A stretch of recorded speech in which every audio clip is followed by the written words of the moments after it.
yours is going to look so much classier. I couldn't find, the only reason was because I couldn't find a koozie. Oh, they're in the drawer. I looked in the drawer. We need sappy koozies. We should make cute little sex positive koozies. Yes. Or like consent things. Yeah, especially for koozies because alcohol. Because alcohol. What would they say? Like something like, if I said no before I was this drunk, I still mean no, or something. I don't know. Like, because it's so interesting. I was listening to a podcast on threesomes this morning, and they were saying that most threesomes happen in states of inebriation, and that it's really hard to like extract the research because most people were having them without planning, without talking, without like really coming to consensual agreements that felt safe in everybody's bodies before, during, and after.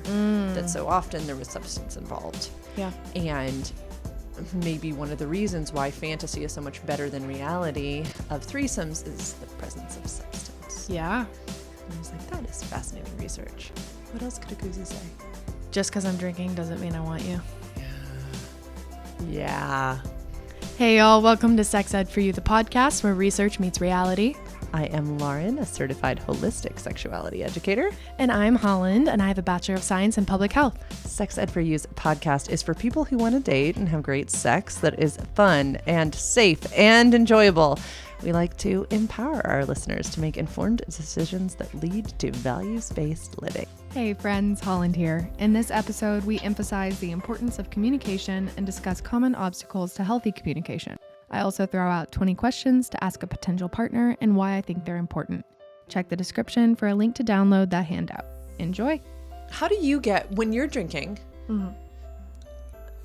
or under any form of substance, right? And I think it's always good to talk about these things because it's interesting. One of my favorite authors about partnership, Alison Armstrong, talks about how it's really good to have substance conversations early on in partnership because some people love a sober life. And we need to celebrate that. There is a lot of like glorification of overindulgence of substance. But then some people are perfectly fine partaking or have a favorite substance, right?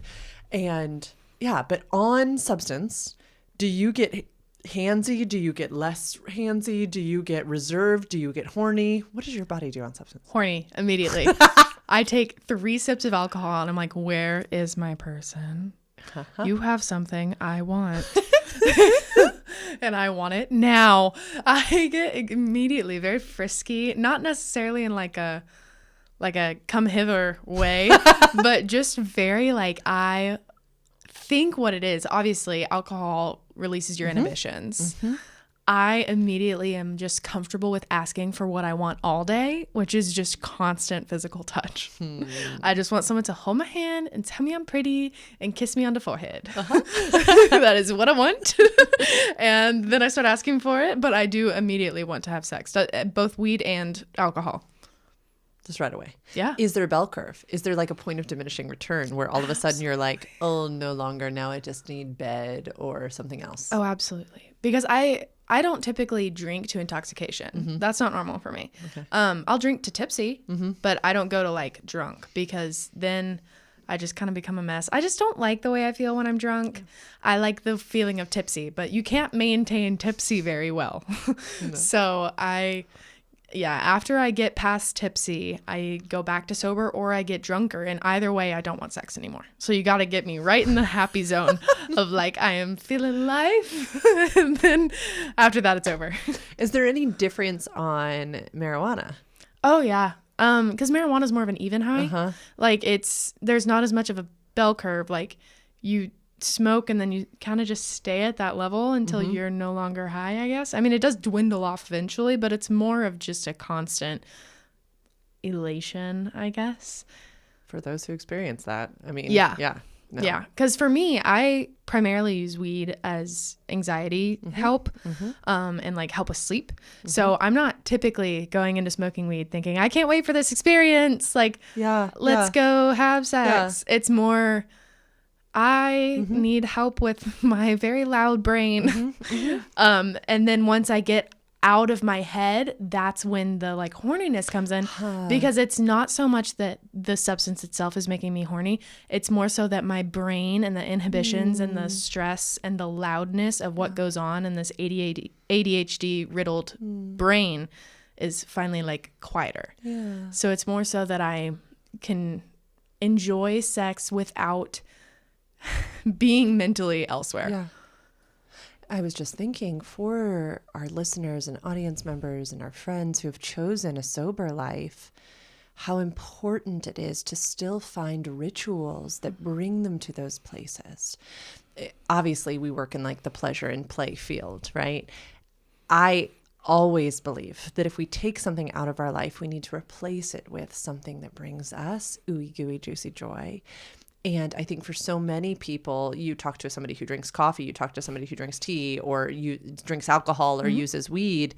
It's the ritual that it has just as much quiets the loudness as the actual substance does. Absolutely. And so I was just thinking while you were saying that's such a beautiful thing to have a tool that does that. And in times where we can't get that substance, in times where we want to be sober for something, do we give ourselves enough credit to say, oh, but you still need that ritual. You still get that ritual. You still deserve that ritual. There's nothing wrong with us. Yeah. We are human beings that live in this loud world where people are demanding all these things from us, and getting to a place where you hit the nail on the head, we can ask for what we want. It's really hard sometimes, especially after a day of like noise. Yeah. Right? Yeah. Like, it regardless, I think I should say, of whether or not we'd like to use substances or we don't, we need to have practices in our lives where we can be like, oh, okay, what do I really need? What do I want? Right? Yeah. And I think that can apply to almost everybody, really. So then we come down to the question of, how do you find the person whose wind down ritual routine is compatible with yours? Yeah. They don't have to be the same. No. But I think that's definitely important to have someone whose is compatible with yours. Yes. Because someone who's recovering from alcoholism isn't going to want somebody who cracks open a beer at the end of the day to feel. And it's not to say that cracking open a beer is a bad thing. It's just that may not be compatible for that couple. You know, as I was married to a person who's an alcoholic for a decade, and is in recovery and doing really wonderfully. But yeah, the purpose of alcohol for that person was to escape this world, right? And Marianne Woodman has these beautiful things on use of substances, and that our hearts need to break for those who are using substances in that way, because most of the time they are our most sensitive souls. Yeah. Like they are the ones who need something to silence the world. And I love that vantage point. Instead of coming at it from like a what's wrong with you, like, what if our hearts just groan for you? And that they want to experience a little more elation, a little more joy, a little more, which I love that concept too, that, but yes, substances were a huge deal in our partnership because it was fine before, and then everything fell apart, and then it wasn't. And it wasn't something we can enjoy together. So that leads us to today's topic very well, which is kind of conversations to be having early on in relationships. Yeah. And when is the right time to ask things? When's the right time to figure out things? And you have real life experience.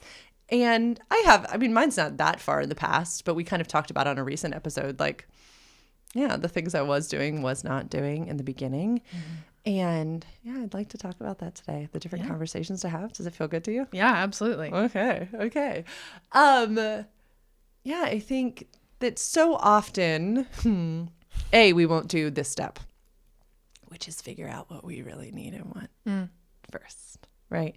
So I want to encourage our audience that the research would say, which is perfect for this podcast, that before we go having these conversations with someone else, we need to be having them with ourselves. Yeah. Oh, yeah. I would never have been able to know like what to ask for if I didn't know what I needed. How are you supposed to ask someone, can you give this to me, if you don't know what this is? I'm so proud of you. Get yourself a Holland, everybody. Get yourself a Holland. It's fascinating and wonderful to have in your life. Okay, do you want to talk a little bit about maybe experiences you had before where you didn't know yourself as well? And I'd love to do the same. Yeah. Gosh, there are so many. Every relationship before a year ago. And the only reason I'm saying before a year ago is because I've not been dating for the past year. So like pretty much every relationship in my history. And I think what it came down to is that I didn't want to acknowledge that I did need things. I more so wanted to fill the gaps of other people. So I just didn't really think about what I needed because I didn't think I did need anything. That was almost cryptic. I love to serve other people, and I've found joy in serving others. I think a big step for me is finding the balance between serving others, yet finding someone who can also care for me in the way that I need to be cared for. So learning to ask someone to care for me and to tell them the ways that I need to be cared for is difficult. It's very against my nature in every way. But yeah, I would just ignore myself, my needs, and throughout the entire relationship, but especially in the beginning. Yeah. You know, I have thoughts on like where this comes from, but then I'd love to hear yours. I think that for many people, especially raised in female bodies, we have observed relationships from the time we were tiny where the person in the female role did female jobs that usually required service. Even if they weren't all inside the home, they were teachers, nurses, these types of roles, which I think we saw applauded. And so we were like, oh, this is a good thing to do. I don't think there's anything wrong with us. And I also think that many of us raised in the United States of America were taught that it can feel good to be needed. And then we were bred to become codependent, which is really sad. Reading Melanie Beattie's book, Codependent No More, was life-changing to me because here I had been married to an alcoholic for 10 years who was emotionally abusive and verbally abusive and psychologically abusive. But it was Codependent No More that made me realize that I actually loved it, right? I actually got purpose from being the person he so badly needed. And it was a really necessary part of my healing journey to realize, oh, I got to do that work. That yes, he played a role in it, but boy, did I too. Because I could not exactly voice what I needed. Yeah. And I had made excuses, which are a very typical response of learned helplessness. Like there wasn't space for my needs or this. Yes, sure. Both truths exist at once. There wasn't. And had I been more clear in the beginning about what I really needed, I never would have gotten married to this person because they never provided for my needs. This was something I could have known a long time before. But I remember we had broken up, my ex-husband and I, when we were dating. And then he all of a sudden like wanted to get back together with me. And I remember saying like, why? And he said I was at this event and I was freaking out and I was so full of anxiety. And I thought if just Lauren was here, I would feel better. The way that would light me up inside if somebody told me that. Not to foreshadow. That's so manipulative. Right? And I thought, oh, he wants me. Yeah. But he didn't want me. No. He wanted the things I brought to him, the sense of calm, the sense of order, the sense of control. Yeah. And that same story was just repeated over and over and over again in our relationship. He would text me constantly if I was out to check in on me, to know where I was. And I would go, oh, like I feel needed and wanted. But when I would come home, he wouldn't care at all. Like he was not happy that I was home. It was this concept of he needed me to be okay so he could be okay. That's all it was. It had nothing to do with my thriving and flourishing in this world. Codependency at its finest. Codependency at its finest. Yeah. And yet so many people in little girl bodies are walking around having it applauded, right? How many teachers are underpaid? Nurses are underpaid. I mean, and no, right? It's glorified. We celebrate these incredible teachers, but we're not willing to pay them more, right? Like we have to watch. Yep. We really have to watch, because I think, and give ourselves grace and compassion, which is always going to be what we're talking about on this podcast, that sure, like these are our own things, like our own things to learn. And also our systems have to change. Yeah. Right. It's not like you and I just like popped on the scene, like with these like codependent issues.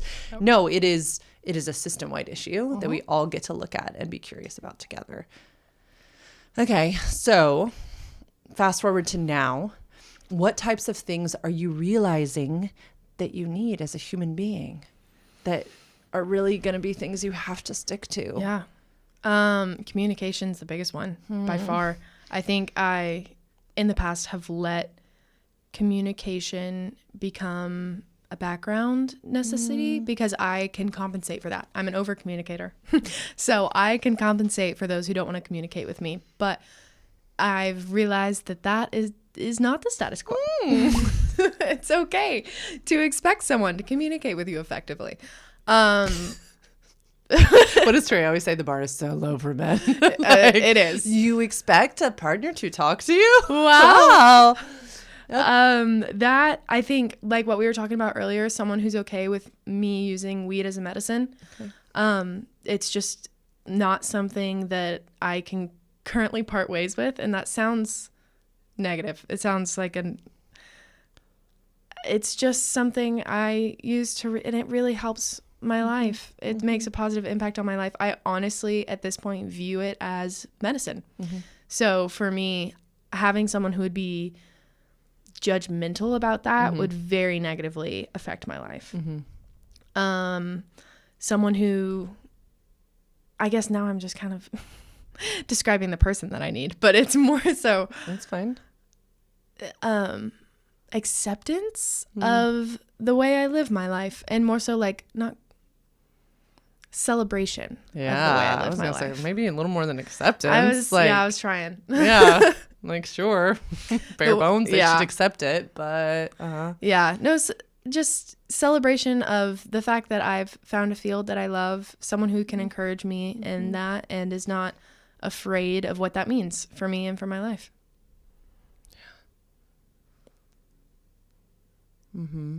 What about, I always say that we either need silence, solitude, or stillness.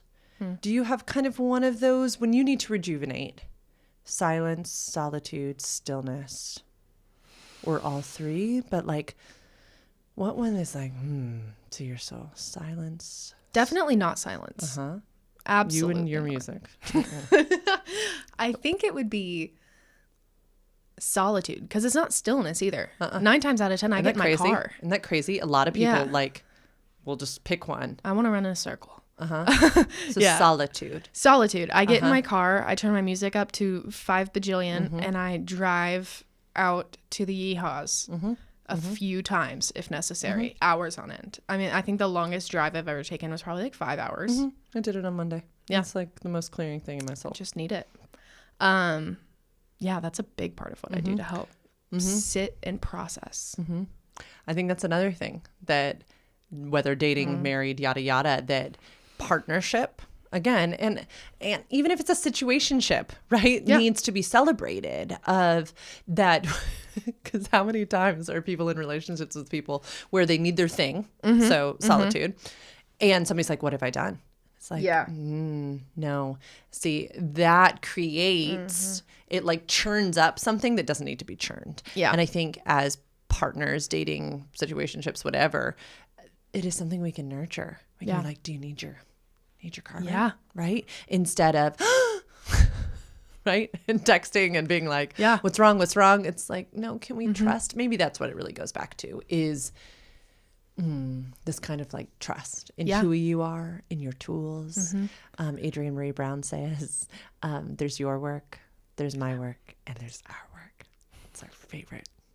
Y'all get ready for the quotes that we spout on this podcast that are just going to be continual, because like That's so necessary. Because you have to be healed for that, because people with the fear of abandonment problems, someone would not be able to date me if they had a fear of abandonment and was still struggling with it, because I genuinely need to be able to get in my car and leave. Yes. And like, I'm going to communicate that. I'm not just going to dip, but I do need to be able to be gone when, if I need to digest something, whether it just happened to me or it's something that my partner has done, I digest that by being alone with my music. Yes. So someone who has a fear of abandonment is not someone that would mesh well with me. No, that's so beautifully stated. That is a trauma-informed way of dating. Welcome to When Research Meets Reality.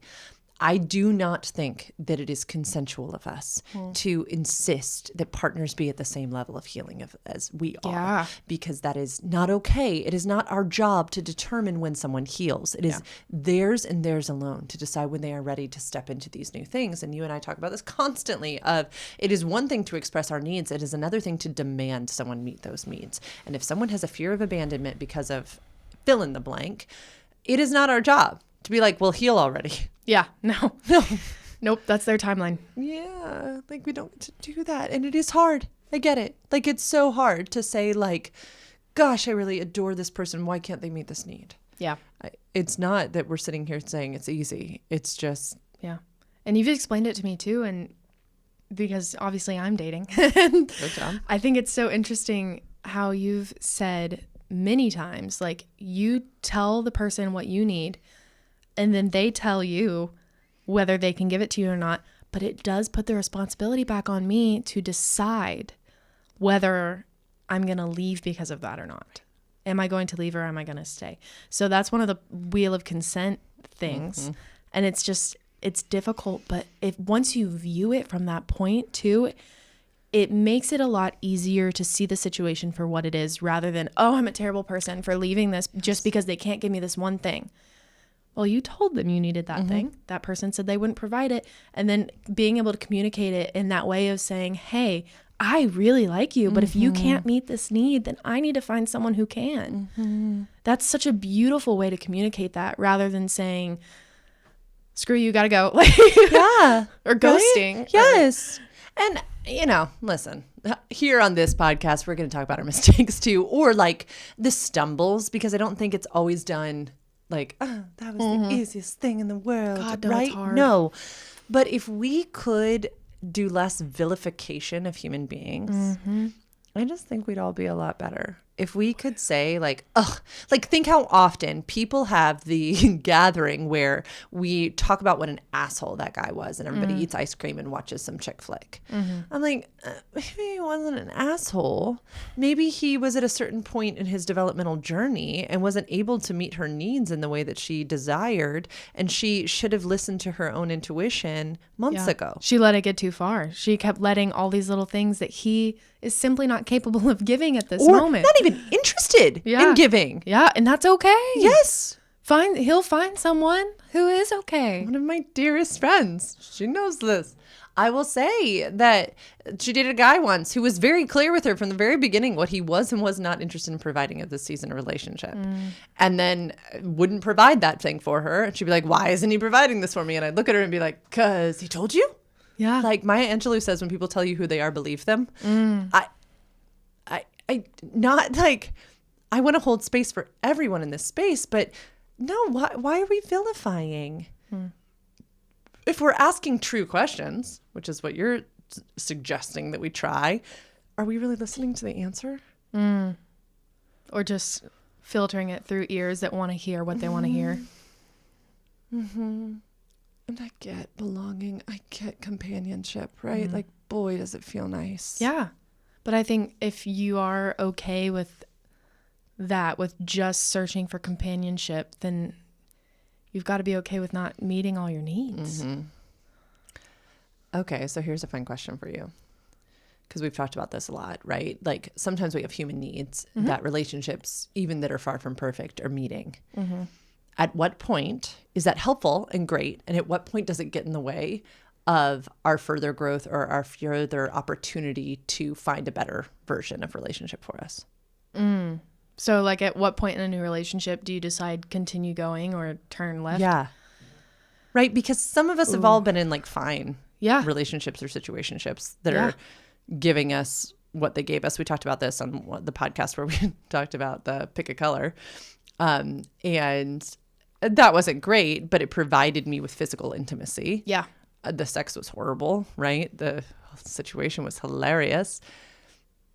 Did we continue into a dating thing? No. But it provided me with something, right? So at what point do we say, this is okay? And then at what point is it clogging like the pipe for more and better things? My mom has always said things like, get him out of your husband's way. Like if he's not doing this, this, and this, get him out of your husband's way, which like power to Lee. I don't think you can answer that. Right. Because that feels antiquated. Now that I hear it put like that, I sound a lot like that. So continue on. Well, no, because I think you're right. I think so many people have that question. I have that question. Everyone has that question, especially in the talking stage of things or the pre-label before you're officially solidified. You're like, how do you make that decision? I think it's just so different based on every person. For me personally, right now in this moment, yes, go. It is all about connection. It is all about I am so emotionally guided. It is all about. She has an emotional authority in human design. Continue. For me, it's all about whether my soul feels connected and safe and valued and pursued by this person's soul. For me, connections like that are very rare. I have had maybe 3. One of them is my best friend in the entire world. And like, they're not happening all the time. So for me, if I have that connection or a thought that maybe that connection is possible, then it's worth pursuing for me. Even if other things are missing. So you mean like you'd be willing to like sit in something that's not fulfilling in every single way, shape, and form if you have that connection, because that connection feels special enough that you feel like it's providing something. It is providing for a human need. To a degree. Okay. I think if we're keeping within the context of like talking stage relationships. Sure. Great. There are certain things that cannot be forgiven. There are certain things that cannot be like missing. I just have my own personal standards of things that must be necessary. But that connection, that like soul touch or whatever the hell it's going to be called, like that to me is primary. And then secondary are like the logical things. But that's just how I'm built. Yeah. No, I am really glad you brought that to the surface, because I think a lot of our audience is going to feel the same way, is that I think we all know how rare that is. Yeah. Have we talked about this on here? I don't know if we have. So when Trey, now husband, and I were apart, I met another human that I dated for 6 weeks. And we 100% had like a soul connection. It was just like felt comfortable with him. Were there communicatory red flags from the beginning? Did I not listen to them because it felt nice to be in a space with someone that I felt connected to? Yeah. Was I willing to see if they could be worked out in different spaces? Yeah. Were they eventually not? And did my inner child have to be screaming at me like, please don't let this happen to you again? Like, please don't let your voice be silenced again. Yeah. So I get it because there was a reason why I silenced those other things. I was like, shh. No. We're safe. It's fine. Quiet. We are grown up now. We are okay. My inner child's like, no, you're not. Yeah. Being an adult does not give me like, oh, I'm fine. It's not a big deal. No, it was a big deal. It was a big deal.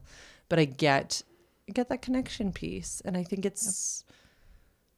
I think it is a big deal. And I think we get to have good communication and good connection. Call me crazy. I think it can happen. Both. The logic and the emotional can line up. Okay, so back to like our original intent. What are some questions that you feel like should be asked? Ooh. Put you on the spot, oh sex educator. Yeah. What are some questions you think people of your age demographic should be asking in talking stages of relationships? I'm just gonna rattle them off. Just go. This is your podcast just as much as it's mine. Sex drive, STIs, substances, past relationships, but like not to the, you don't have to detail. Like I don't need to know everything, but I do think that there is value found in past relationships. How recent have you been in contact with your exes? How, I guess this goes with substances, but like how often do you partake? And like what does addiction look like to you? Do you have a history, family history of addiction? I think health is something that's important to talk about. Like, do you have like predispositions to something? That's just for me. I mean, that's probably later in dating, but finances, debt. Do you want to go back to school at my age? What are your career goals? Do you want to have kids? Do you want to get married? Do you believe in marriage? Just so many things, abortions and birth control, foundational beliefs like religion. There are so many deep conversations that I think are important. If you have sexuality conversations, I think are also important, no matter what type of relationship you're in. Yes. Mental health, therapy discussions. Are you in therapy? You know, that kind of stuff. I think I covered it all. It was 20 questions. I can't wait to make this a handout. I have more than that. They're just not on the nerdy forefront. educator in me was like, let's go. There's so many. Wonderful. We'll make it an ebook. Those are amazing. Those are really, really amazing. What do you mean sexuality conversations? Yeah, especially since this is a sex ed podcast. I think this is really important that you brought this up. Sexuality conversations I think are just important to have so that you're on the same baseline. I personally don't think it should affect whether you are or are not with a person, but I think it would feel very icky if you didn't tell someone your sexuality and later on in your relationship they were like, oh, look at that hot girl, she's so hot, and the other person's like, you're interested in girls? What? Like, it would just be really like off-putting, I think, for someone to find out something that intimate about their partner deep into a relationship. I can just see that being very discombobulating. Yep. Agreed. And I think a really good time to check internalized phobias. I think so many of us have these unchecked biases internally, and it's a really good time to feel into some of those things. And maybe it's not a bias, maybe it's a preference, right? And maybe someone's like, oh my goodness, I celebrate it. I am an ally. Yeah. And I really, love to be with gay men who are like gay. Yeah. Right? And that's okay. That is so good. Talk to me about sex drive. This is an interesting question. If only little Lauren had asked this question of her then not knowing he was gay husband. Yeah. This would have been an important question. Why do you think this is an important question? I think it's a very intimate part of a relationship. I just think it's something that should be discussed. And when I say sex drive, I mean just the overarching conversation of sex in general. Yeah. Because if one person is into very vanilla missionary sex and the other person wants to be tied up and peed on, both things are great. No. Maybe not the best relationship for them. And back to your original statement about, if this is a need you have and someone else is not interested or willing to provide you with that need, that does not mean anything bad about that other person, right? Like, we all get to have the sex we want to have, but it is not okay to demand someone provide us with the sex that we want to have. And that conversation may very much open doors for the other person, and they may end up being like, okay, well, let's try it.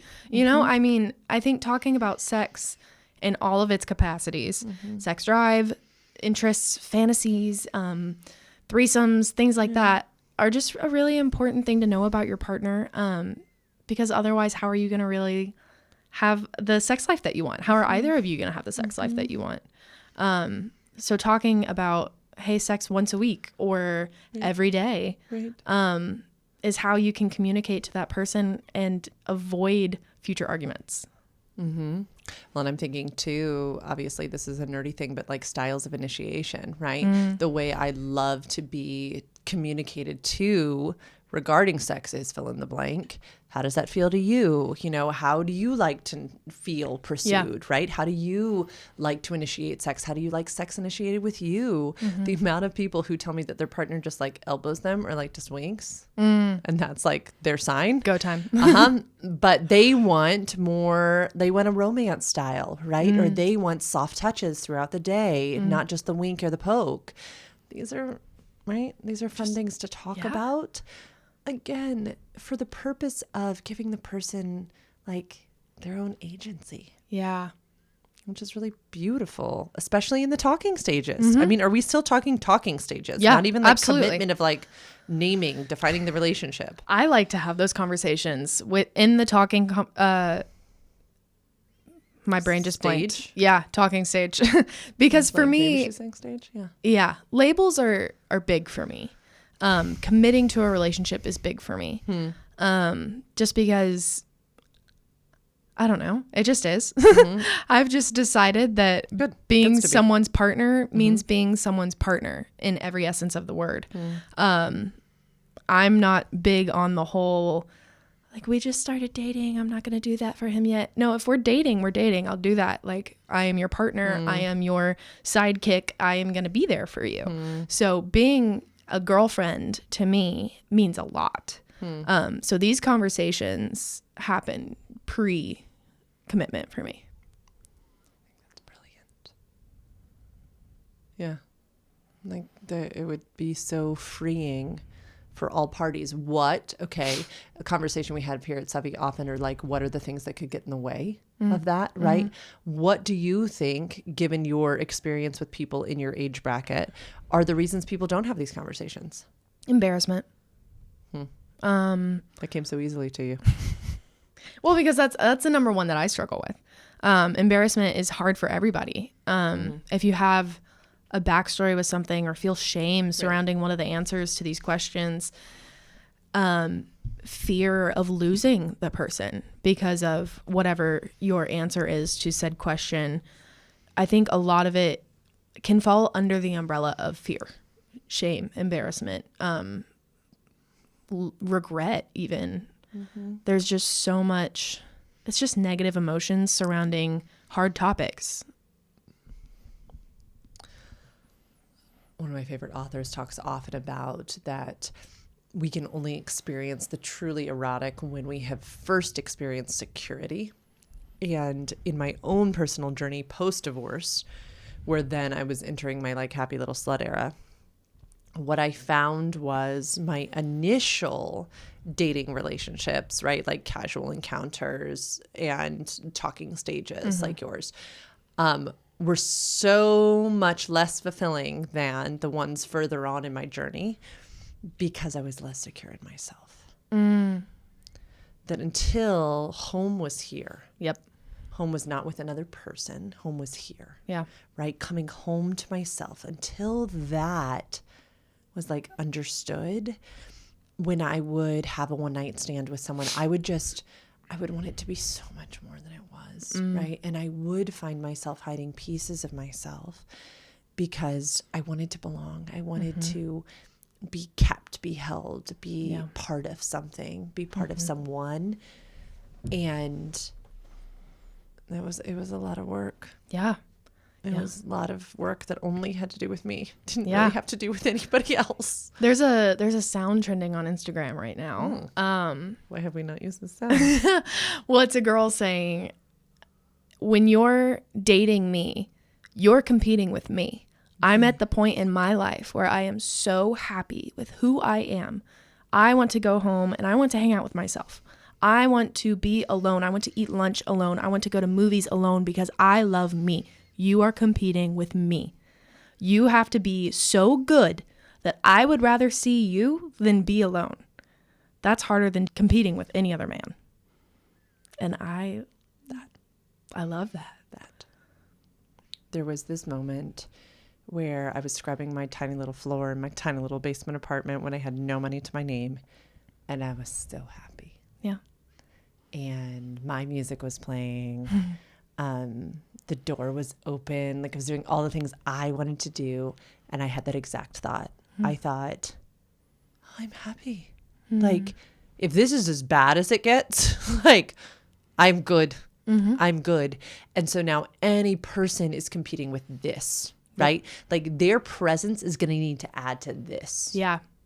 I'm okay. Yeah. Like this is delightful. It's the difference in searching for someone to fill a hole and searching for someone to add onto your already exciting and joyful and fulfilling life. And don't get us wrong. We love sex. We love partnership here at Sex Ed for You. There's so much, and Esther Perel will say this all the time, that there is an amount of healing that can happen individually. Yeah. And then there's a whole nother level of healing that happens in partnership. I totally think so. But I think Holland has hit the nail on the head with her 20 questions to ask in the talking stages, which we will make as a download, because it's got to be better than. It has got to be better than your life as a human being worthy of pleasure on your own. Right? Like you and I are big on a healthy masturbatory practice and a solo pleasure practice, right? There should be endless freedom for pleasure and orgasm on one's own. And partnership should add to that. Yep. Not take it away. Yep. And I know that's hard, right? I don't also like, let's let it meet reality for a second, right? Like it's hard. Yeah. Yeah. It's so fucking hard. I am proud of me. I am having the best life I've ever had. And it's still really, really damn hard for me to ask for what I need. It's that fear of, what if I ask and then they no longer want to give? Yes. What if I ask this and I don't like the answer? Terrifying. And I'm happier than I've ever been. Right. No. And again, that's why I'm so thankful for this podcast. Thanks for making this happen. Because, right? We can sit here in these chairs and say, these are the top 20 questions to ask. And it's hard. So hard. I haven't asked them all. I know them off the top of my head because I haven't asked them. So I know what's on the list. What do you feel like gets in the way personally? Ooh. Like you said, embarrassment, you said globally, right? Yeah. I asked you like global. What do you think personally gets in the way? Well, it depends on who you're dating, who I'm dating. But currently, for me, it's hard because I know that I seem like I have it all together. And I seem like I know exactly what I want, and I feel demanding. I feel like a lot of people see me coming from the place that maybe people on social media and our clients see you and I as perfect, higher than thou, holier than thou, able to demand these things because we are so quote unquote perfect. But in reality, I'm not. And I think that I fear this like partner running out of like, not running, but like not feeling like they are enough simply because they think that I am so much. I love that. It's gonna make me cry. Yeah. Yeah, it makes me cry because that was one of my like deepest fears too. Was that as a powerful woman, and I mean that in the way of like Cassandra Speaks powerful, right? As a doing power differently type of woman who is not going to any longer pretend that I was not powerful. All of the men I casually dated and talked to literally said things like, you're too much, or quote, I will never be enough for you. I will never be the type of man that you're looking for. I don't think they were actually saying that negatively against me. Yeah. I think they were literally saying, Lauren, I am not that man. Yeah. Like some of these people I am still friends with, and they were just like, I'm not that guy. And I remember crying in the kitchen once and telling Trey almost that exact thing, saying, I'm afraid that one day you're going to wake up and realize I am way too much. And he said, oh, baby, you're too much is one of the first things I fell in love with. And that's what I mean of like clogging, like I think there are people out there who think that powerful women who demand a lot are fantastic and they are mesmerized by them. And it's okay. Yeah. It's okay. But that is so hard. That is so hard. In reality, again, the research and the reality, Yeah. It also makes me take a step back though and look at what I'm asking for and look at what I am quote unquote demanding. And I realize that it's not all that much. And I think that's such an important part of the process for me because I do feel that way. Yeah. I feel that I am demanding, I am too much, I am this, and that. And that will bar me or stop me from asking for what I need. The original thing that we were talking about. Yeah. Way back at the beginning. I will not ask for things because I feel demanding. And then it takes me to remove myself from that situation, go on a drive, and realize I'm not asking for that much. So then I go home and I ask for it. 9 times out of 10, that person gives it to me. Right. They do. And I think that's what's so powerful. The amount of couples I will have on the couch in the office here or on Zoom who will say, and then he never, or she never, or they never, blah, blah, blah, blah. And the other person turns to me and goes, you never asked for that. Yeah, I didn't know you wanted that. And shame on us. Yeah. Okay. Like that is self-responsibility. That is not somebody else's job. And they better at least get a fighting chance. Yeah. Learning to cope with the fear of someone's answer to your question is one of the hardest things you can do. Because asking the question isn't the hard part. It's fearing what they're going to say. Because then, like we said earlier, it puts the responsibility back on me to do what I want to do with that answer. Because if they don't give me the answer I want, I have to decide if I'm willing to stay, and then it puts it back on me. But it's just so important to do, though. It's not something that you can just avoid because then you end up on Lauren's couch. It is. You will be there. Free consults. The free consult. Go to sexedforyou.com/free consult.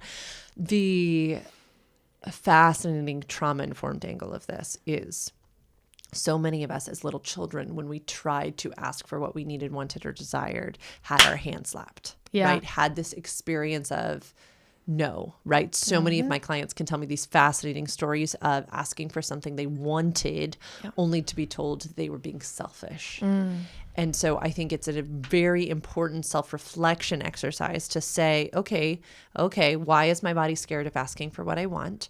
And does this have to do with the person I am talking to or a memory from the past? Yeah. Because that's also not fair for this person we're talking to. Yeah. They get a chance to show us who they are. And it could be, another unfortunate response. Yeah. But not unfortunate for them, just unfortunate for us. Yep. It's okay. They get to go live their life. Yeah. And find a partner who wants different things. Yeah. And like you said, that it might be a reaction from a past. That's why I think it's important to talk about past relationships. Seeing those patterns and the way that you yourself have acted in past relationships, acknowledging the mistakes that I have made in the past, and telling my future potential partner can help so much with conflict resolution in the future. Because that person can then recognize, hey, I know that this is a pattern of yours. I know that you seem like you need to ask me something and you're not asking me. What do you need to ask me? Or it's just, communication can be so beautiful in so many ways by giving our partner the tools to understand us the way that we understand us. No, Trey will say often, especially early on in our relationship, Lauren, I am not your ex-husband. I am not your father. And it was a sign for me, need to go back inside. Yeah. Because I am putting this person in a male body. Yep. Right. And it is one thing for it to be a trauma-informed conversation. That is fine for him to be sensitive to my woundings. Totally fine. totally not okay for me to anticipate this whole conversation to end a certain way because he is the embodiment of such and such. Nope, that's my work to do in therapy and in self-reflection and in somatic work. That is not Trey's job to fix. Yeah. It's mine. But his ability to recognize it is so beautiful. Right. It's and so beautiful. Not like, and he didn't do it in an angry way, but like that result's not going to be the same. Yeah. And that's all you really need is just like that quick check of like, hey, I'm not him. Right.